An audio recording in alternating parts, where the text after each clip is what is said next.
Hi all, അസ്സലാമലൈക്കും. Welcome back to Silnas kitchen. ഇന്നത്തെ recipe ഒരു അടിപൊളി വെറൈറ്റി ടേസ്റ്റി ആയിട്ടുള്ള നല്ലൊരു ഈവനിങ് സ്നാക്സിന്റെ റെസിപ്പിയാണ്. ബ്രേക്ക്ഫാസ്റ്റ് ആയിട്ടും സ്നാക്സ് ആയിട്ടും കഴിക്കാൻ പറ്റും. നല്ല ടേസ്റ്റ് ആണ്, പെട്ടെന്ന് തയ്യാറാക്കി എടുക്കാനും പറ്റും. അപ്പോൾ ഇതെങ്ങനെയാണ് തയ്യാറാക്കുന്നതെന്ന് അറിയാനായിട്ട് വീഡിയോ സ്കിപ്പ് ചെയ്യാതെ മുഴുവനായിട്ടൊന്ന് കണ്ടു നോക്കണേ. റെസിപ്പിയിലോട്ട് കിടക്കുന്നതിന് മുമ്പായി സിൽനാസ് കിച്ചൺ ചാനൽ ആദ്യമായിട്ട് കാണുന്നവരാണെങ്കിൽ പ്ലീസ് ഒന്ന് സബ്സ്ക്രൈബ് ചെയ്തേക്കണേ. ഒപ്പം തന്നെ ഈ വീഡിയോസ് നിങ്ങൾക്ക് ഇഷ്ടപ്പെടുകയാണെങ്കിൽ ഒരു ലൈക്ക് ചെയ്ത് ഷെയർ ചെയ്ത് സപ്പോർട്ട് ചെയ്യാനും മറക്കരുതേ. ഇനി നമുക്ക് ഇതെങ്ങനെയാണ് തയ്യാറാക്കുന്നതെന്ന് നോക്കാം. ഇതിനായി ആദ്യം തന്നെ ഒരു 4 കോഴിമുട്ട ഇതുപോലൊരു ബൗളിലേക്ക് പൊട്ടിച്ചൊഴിച്ചു കൊടുക്കുന്നുണ്ട്. എന്നിട്ട് ഇതുപോലെ വിസ്ക് വെച്ചിട്ട് നന്നായിട്ട് അടിച്ച് പതപ്പിച്ചെടുക്കുന്നുണ്ട്. മിക്സിയുടെ ജാറിലിട്ടിട്ട് അടിച്ചെടുക്കരുത്, അപ്പോൾ ഇതിൻ്റെ പരുവം തെറ്റിപ്പോവും. ഇനി ഇതിലേക്ക് വേണ്ടത് വറുത്ത റവയാണ്. വറുത്ത റവ തന്നെ ഇട്ട് കൊടുക്കാൻ വേണ്ടി നോക്കുക. 4 ടേബിൾ സ്പൂൺ അളവിൽ ഇട്ട് കൊടുക്കുന്നുണ്ട്. പിന്നെ വേണ്ടത് ചെറിയ ഉള്ളി, അല്ലാന്നുണ്ടെങ്കിൽ സബോള ഇതുപോലെ ചെറുതായിട്ട് കട്ട് ചെയ്തതിന് ശേഷം അതുകൂടി ഇതിലേക്ക് ഇട്ട് കൊടുക്കാം. ഞാനിത് വളരെ കുറച്ചാണ് ഇട്ട് കൊടുക്കുന്നത്.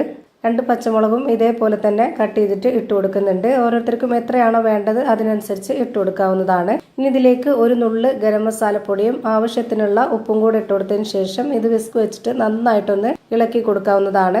ഇനി ഒരു 10 മിനിറ്റ് നേരത്തേക്ക് ഇതൊന്ന് റവ കുതിർന്നു വരാനായിട്ടൊന്ന് വെയിറ്റ് ചെയ്യാം. അതിനുവേണ്ടി 10 മിനിറ്റ് നേരം അടച്ചു വെക്കുന്നുണ്ട്.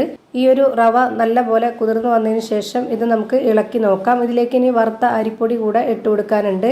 അപ്പോൾ എത്ര ഇട്ട് കൊടുക്കണമെന്നുള്ളത് നമുക്കിത് കുതിർന്നു വന്നാലാണ് അതിൻ്റെ പരുവം മനസ്സിലാവുന്നത്. ഇത് ഉണ്ടാക്കി കഴിയുമ്പോൾ ചൂടോട് കൂടി കഴിക്കുമ്പോൾ ഈ ഒരു അരിപ്പൊടി ചേർത്ത് കൊടുക്കുകയാണെന്നുണ്ടെങ്കിൽ ഒന്ന് മൊരിഞ്ഞ് കിട്ടും. അപ്പോൾ നല്ല ടേസ്റ്റാണ്. അതിനു വേണ്ടിയാണ് ഇങ്ങനെ ചേർത്ത് കൊടുക്കുന്നത്.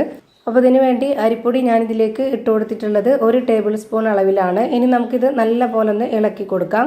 ഈ ഒരു കയ്യിൽ വെച്ചിട്ടാണ് ഇത് ഇളക്കി കൊടുക്കുന്നതെങ്കിൽ കട്ട പിടിക്കും. അപ്പോൾ ഇതുപോലെ വിസ്ക് വെച്ചിട്ട് തന്നെ നന്നായിട്ടൊന്ന് ഇളക്കി കൊടുക്കാവുന്നതാണ്. ഇപ്പോൾ ഇതിൻ്റെ കറക്റ്റ് പരുവം ഞാനിതുപോലെ കോരി കാണിച്ചു തരാം. ഈ ഒരു പരുവത്തിലാണ് വേണ്ടത്. ഇനി ഇതൊന്ന് ചുട്ടെടുക്കാനായിട്ട് ഒരു പാൻ സ്റ്റവിലേക്ക് വെച്ച് ഫ്ലെയിം ഓണാക്കി കൊടുത്തിട്ടുണ്ട്. അതിലേക്ക് ഒരു കയ്യിൽ മാവ് ഒഴിച്ച് കൊടുത്തിട്ട് ഇതുപോലെ ഒന്ന് ചുറ്റിച്ചെടുക്കാം. ഈ ഒരു പാനിൽ ഞാൻ ഒട്ടും ഓയിലൊന്നും സ്പ്രെഡ് ചെയ്തിട്ടില്ല. ഇനി അങ്ങനെ ചെയ്തെടുക്കണമെന്നുള്ളവർക്ക് ഓയിൽ ഒഴിച്ചു കൊടുത്തിട്ട് ചെയ്തെടുക്കാവുന്നതാണ്. ഇതുപോലെ നന്നായിട്ട് പരത്തി കൊടുത്തതിന് ശേഷം 1 മിനിറ്റ് നേരത്തേക്ക് ഒരു ഭാഗം വേവിച്ചെടുത്തു. ഇനി ഇതൊന്ന് തിരിച്ചിട്ട് കൊടുക്കാം. തിരിച്ചിട്ട് കൊടുത്തതിന് ശേഷം ആ ഒരു ഭാഗം കൂടി 1 മിനിറ്റ് നേരം ഒന്ന് വെന്ത് വരട്ടെ. ഇത് വെന്ത് വരാനായിട്ട് ഒരുപാട് ഫ്ലെയിമിൻ്റെ ആവശ്യമില്ല. ഒരു മീഡിയം ഫ്ലെയിമിലിട്ടിട്ട് ഇത് വേവിച്ചെടുത്താൽ മതി. ഒരുപാട് ഫ്ലെയിം കൂടിപ്പോയാൽ പെട്ടെന്ന് കരിഞ്ഞു പോവും.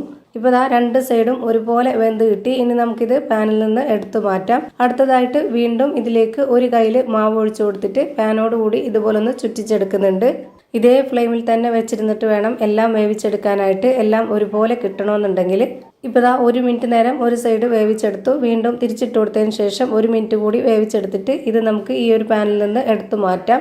ഇതേപോലെ തന്നെ ഞാനിവിടെ എല്ലാം ചെയ്ത് ഒരു പാത്രത്തിലേക്ക് മാറ്റിയിട്ടുണ്ട്. അപ്പോൾ നല്ല ടേസ്റ്റി ആയിട്ടുള്ള ഒരു അടിപൊളി വെറൈറ്റി പലഹാരം റെഡിയായി കിട്ടി. രാവിലെ ബ്രേക്ക്ഫാസ്റ്റ് ആയിട്ടോ അല്ലാന്നുണ്ടെങ്കിൽ വൈകിട്ട് സ്നാക്സ് ആയിട്ടോ ഒക്കെ കഴിക്കാൻ പറ്റുന്ന ഒരു കിഡിലൻ ഐറ്റം ആണ്. എന്തായാലും ഇതുപോലെ ഒന്ന് ട്രൈ ചെയ്ത് നോക്കുക.